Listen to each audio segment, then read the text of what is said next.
நேரம் 9 மணி. இலங்கை ஒலிபரப்பு கூட்டுத்தாபனம் செய்திகள். செய்தி ஆசிரியர் ஜெயரஞ்சன் ஜோகராஜ், வாசிப்பவர் ஆர் சந்திரமோகன். நெருக்கடியான சூழ்நிலையில் தப்பிச் செல்லும் தலைவர்களால் நாட்டுக்கு நன்மை கிடைக்கும் என எதிர்பார்க்க முடியாது என ஜனாதிபதி தெரிவிப்பு. காசா சிறுவர் நிவாரண நிதியத்திற்கு மேலும் நிதி உதவி கிடைத்துள்ளதாக ஜனாதிபதி ஊடகப் பிரிவு அறிவித்துள்ளது. தொற்று நோய் பதிவாகும் எந்த ஒரு நாட்டிலிருந்தும் விலங்குகள் அல்லது விலங்கு சார்ந்த பொருட்களை இறக்குமதி செய்ய தடை. தேர்தலை நோக்காக கொண்டு நடைமுறை சாத்தியமற்ற உறுதிமொழிகளை வழங்க வேண்டாம் என்று அரசியல் கட்சிகளிடம் வலியுறுத்தப்பட்டுள்ளது. பாடசாலை நடவடிக்கைகள் நாளை வழமை போன்று நடைபெறும் என கல்வி அமைச்சு அறிவிப்பு. பலத்த காற்று மற்றும் கடல் சீற்றம் காணப்படும் என வளிமண்டலவியல் திணைக்களம் எச்சரிக்கை. ஜப்பானின் கிழக்கு மற்றும் மேற்கு பிராந்தியங்களில் அடைமழை. நெருக்கடியான சூழ்நிலையில் தப்பிச் செல்லும் தலைவர்களால் நாட்டுக்கு நன்மை கிடைக்கும் என எதிர்பார்க்க முடியாது என ஜனாதிபதி ரணில் விக்ரமசிங்க தெரிவித்துள்ளார்.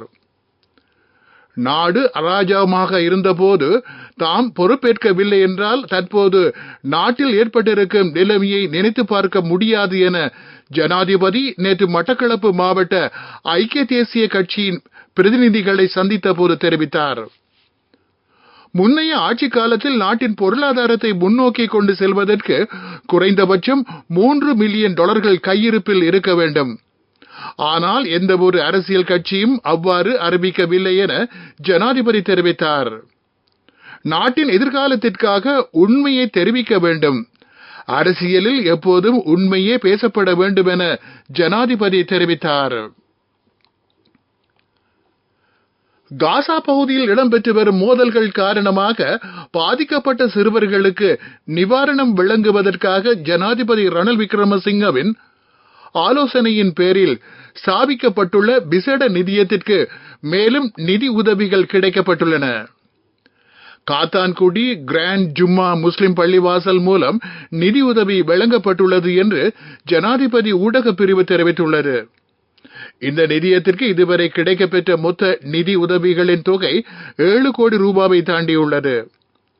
காத்தான்குடி பள்ளிவாசலின் நிதி உதவிக்கான காசோலை இன்று அந்த பள்ளிவாசலில் இடம்பெற்ற விசேட துவா பிரார்த்தனையின் பின்னர் ஜனாதிபதியிடம் கையளிக்கப்பட்டது. காசா பகுதியில் இடம்பெற்று வரும் மோதல் தொடர்பில் இலங்கை அரசாங்கத்தின் நிலைப்பாட்டில் எந்தவித மாற்றமும் இல்லை என்று ஜனாதிபதி இந்த சந்தர்ப்பத்தில் வலியுறுத்தினார். 5 வருட காலத்திற்குள் பலஸ்தீன ராஜ்யம் ஸ்தாபிக்கப்படல் வேண்டும். காசா பகுதியில் அப்பாவி மக்கள் கொல்லப்படுவதை வன்மையாக கண்டிப்பதாக ஜனாதிபதி தெரிவித்தார். இத்தகைய மிலைச்சத்தனமான தாக்குதல்களுக்கு எந்த விதத்திலும் இடமளிக்க முடியாது என்றும் ஜனாதிபதி குறிப்பிட்டார். நீங்கள் கேட்டுக்கொண்டிருப்பது இலங்கை ஒலிபரப்பு கூட்டுத்தாபனத்தின் செய்திகள்.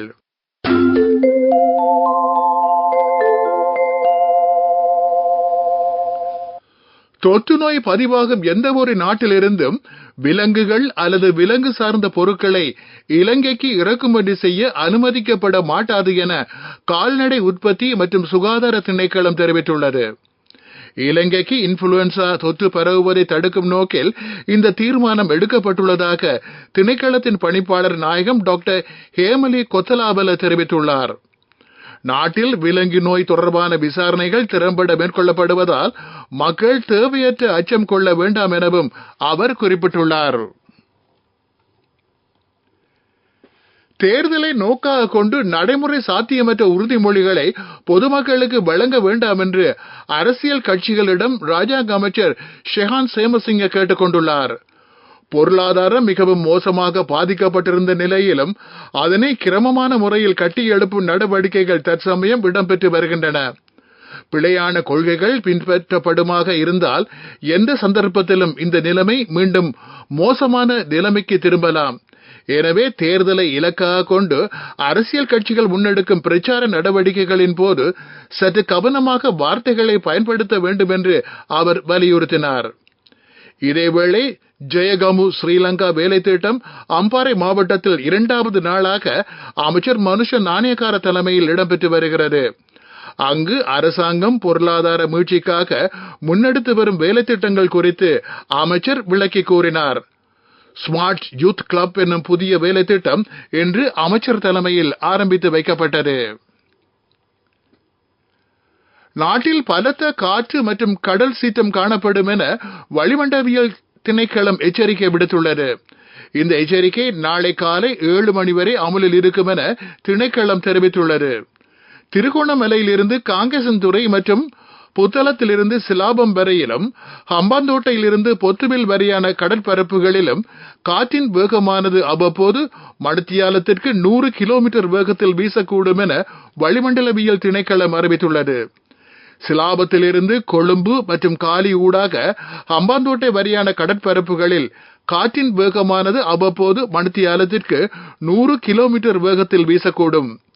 மேலும் திருகோணமலையிலிருந்து காங்கேசன்துறை மற்றும் புத்தளம் முதல் சிலாபம் வரையான கடற்பரப்புகள் மற்றும் ஹம்பாந்தோட்டையிலிருந்து பொத்துவில் வரையான கடற்பரப்புகள் அவ்வப்போது மிகவும் கொந்தளிப்பாக காணப்படும். கல்பிட்டியிலிருந்து கொழும்பு காலி ஹம்பாந்தோட்டை ஊடாக பொத்துவில் வரையான கடற்பரப்புகளில் கடல் அலைகள் 2 தொடக்கம் 2.5 மீட்டர் வரை உயரக்கூடிய சாத்தியம் காணப்படுவதாகவும் அது நிலத்தை நோக்கி வரும் அலைகளின் உயரம் அல்ல எனவும் தெரிவிக்கப்பட்டுள்ளது.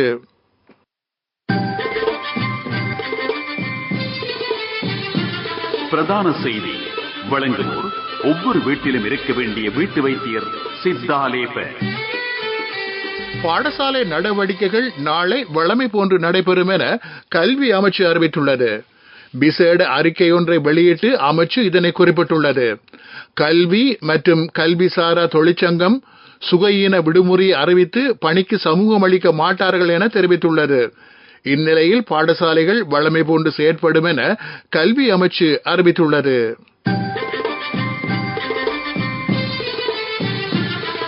பிரதான செய்தி வழங்கியோர் ஒவ்வொரு வீட்டிலும் இருக்க வேண்டிய வீட்டு வைத்தியர் சித்தாலேபன். உங்கள் கவனத்திற்கு உலகின் சில நாடுகளில் பரவி வரும் பறவை காய்ச்சல் நோய் தொடர்பில் இலங்கைக்கு இதுவரை எந்த ஆபத்தும் ஏற்படவில்லை என சுகாதார அமைச்சர் ரமேஷ் பத்ரன தெரிவித்துள்ளார். இந்த நாட்டில் பறவை காய்ச்சல் தொடர்பான அபாயகரமான சூழல் இல்லை என்றாலும் அது குறித்து அவதானமாக செயற்படுவதாகவும் அவர் சுட்டிக்காட்டியுள்ளார். உலகச் செய்திகள். ஜப்பானின் கிழக்கு மற்றும் மேற்கு பிராந்தியங்களில் அடைமழை பெய்து வருகிறது. அந்த பகுதிகளில் மண் சரிவு மற்றும் வெள்ள அனர்த்தம் தொடர்பில் மக்கள் மிகுந்த அவதானத்துடன் இருக்கும்படி அறிவுறுத்தப்பட்டுள்ளனர். ஜப்பானின் கிழக்கு மற்றும் மேற்கு பிராந்தியத்திற்கு அருகாமையில் உள்ள கடற்பரப்பு சற்று கொந்தளிப்பாக இருக்கும் என்று அந்த நாட்டின் வானிலை அவதான நிலையம் தெரிவித்துள்ளது. மேலும் அந்த பகுதி வான்பரப்பில் தாளமுக்கம் காணப்படுவதாகவும் வெப்பக்காற்று மேலெழுந்து மேற்காவுகை மழையும் அவ்வப்போது பெய்து வருவதாகவும் தெரிவிக்கப்படுகிறது. அபிவிருத்தி செய்திகள். கொழும்பு துறைமுக நகரில் சர்வதேச பாடசாலை ஒன்று ஸ்தாபிக்கப்பட இருக்கின்றது. கல்வி வளாகத்தை அமைப்பதற்கென 2.5 ஹெக்டேர் விஸ்தீரணமான நிலப்பரப்பும் ஒதுக்கப்பட்டிருப்பதாக இலங்கை துறைமுக நகர ஆணைக்குழு அறிவித்திருக்கின்றது.